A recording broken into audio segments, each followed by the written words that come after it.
Fait divers aux États-Unis. Un adolescent qui tue sa mère après avoir vu un documentaire Netflix.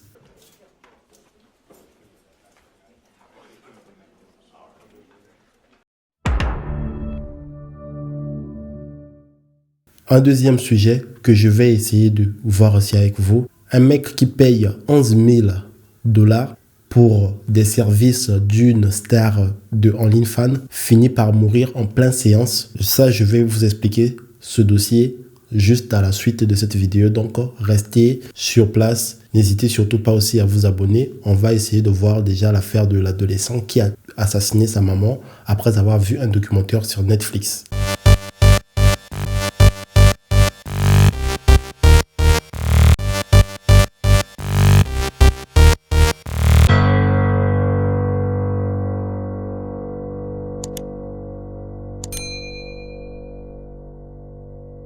Alors la famille, un adolescent du Wisconsin a tué sa maman après avoir vu un documentaire sur Netflix, le fameux documentaire que vous connaissez tous qui s'appelle le documentaire des frères Menendez. Donc lors de sa défense, qu'est-ce que cet adolescent a expliqué au juge? Sa défense, il a prétendument poignardé sa mère à mort et il affirme avoir été inspiré à commettre ce crime par les célèbres frères Menendez qui ont tué leurs propres parents à coups de fusil de chasse. Donc le parquet du comté de Racine a inculpé ce jeune homme qui s'appelle Reed Geniske. Il a que 15 ans, d'homicide volontaire. Après l'agression qui s'est passée le 4 mars contre sa mère qui s'appelait Suzanne à leur domicile dans leur village calédonien à une trentaine de kilomètres au sud de Milwaukee. Selon le parquet, Reed aurait frappé Suzanne, sa mère, avec un halter et il l'aurait poignardé à 3 reprises à la poitrine et à 2 reprises au cou, la tuant. Et c'est l'affaire qui a agité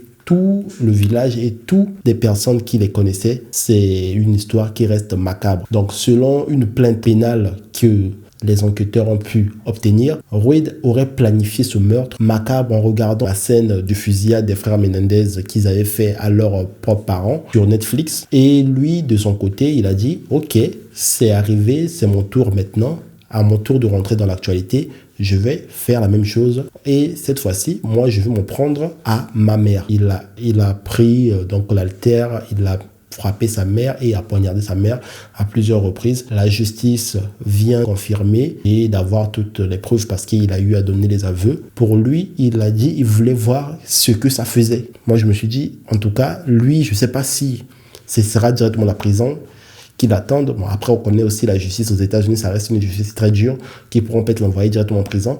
Mais je pense que lui, il aura besoin de suivi psychiatrique parce que tuer quelqu'un et ensuite dire que je voulais voir ce que ça fait, alors là, il faudrait être un malade. Parce que sur l'affaire des frères Menendez, c'est une affaire qui est atroce. C'est une affaire qui a d'ailleurs agité les États-Unis à la sortie de ce documentaire de ces 2 frères qui avaient manigancé un plan pour tuer leurs propres parents. Selon leur défense, que non, ils étaient maltraités par leurs propres parents.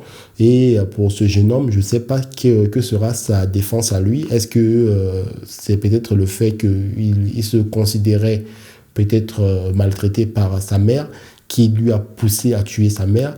Et si tout le monde devait réfléchir de cette manière, alors je pense que les États-Unis partent vraiment dans les dérives que je pourrais dire que je n'avais jamais vu ça. Et moi, je suis abasourdi de voir une situation pareille.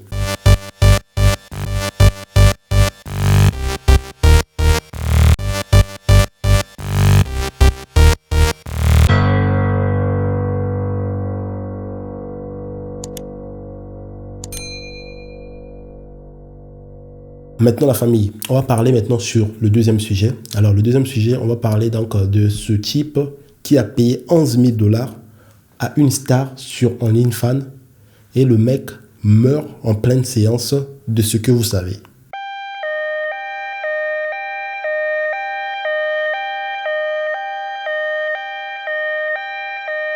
Pour que je puisse commencer déjà ce sujet, donc c'est un mec qui meurt en pleine séance du fétichisme. Donc c'était une séance de fétichisme, en pleine séance de fétichisme que le mec a perdu la vie et parce qu'il a été étouffé par cette femme. Alors pour comprendre un peu le contexte de l'histoire, une mannequin qui est star sur OnlyFans a été arrêtée par la police. La police affirme que c'est une mère de famille. Cette star a son mari, a des enfants, accusés d'avoir tué un homme sur un jeu de rôle. Le jeu de rôle qui s'appelle BDSM.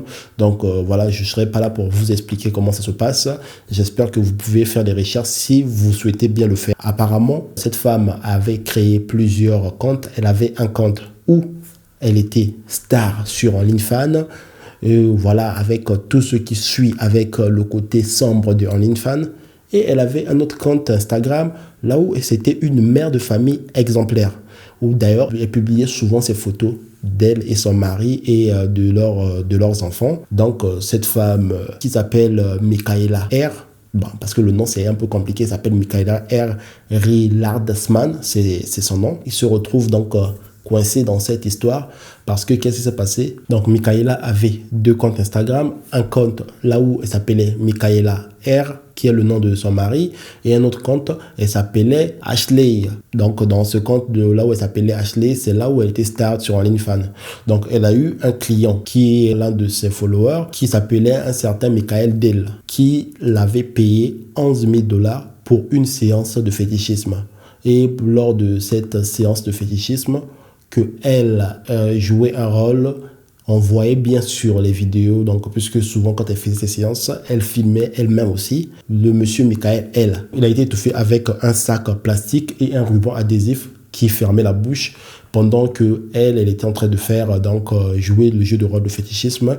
Le monsieur est resté étouffé et a essayé de se défendre et ne pouvait pas jusqu'à ce que la mort suive. Ça a été la triste histoire de ce monsieur qui reste une affaire aussi très insolite aux États-Unis et certaines personnes se disent qu'il s'est donné la mort lui-même en payant 11 000 $ et d'autres personnes disent que ça reste un jeu très dangereux d'ailleurs qui devait normalement être interdit. Les histoires de fétichisme et le BDSM devaient normalement être interdits. Bon, après pour ça, moi je ne vais pas rentrer dans les détails, j'aimerais juste savoir qu'est-ce que vous en pensez de cette histoire. Voilà la famille. Les deux sujets que je voulais parler avec vous, donc deux faits divers que je voulais parler avec vous ce soir. Dites-moi qu'est-ce que vous en pensez de ces deux faits divers. N'hésitez surtout pas à vous abonner si vous êtes nouveau sur ma chaîne. Quant à moi, je vous dis on se revoit donc prochainement pour une prochaine vidéo. La famille, ça bouge pas. Ah, ciao, à bientôt.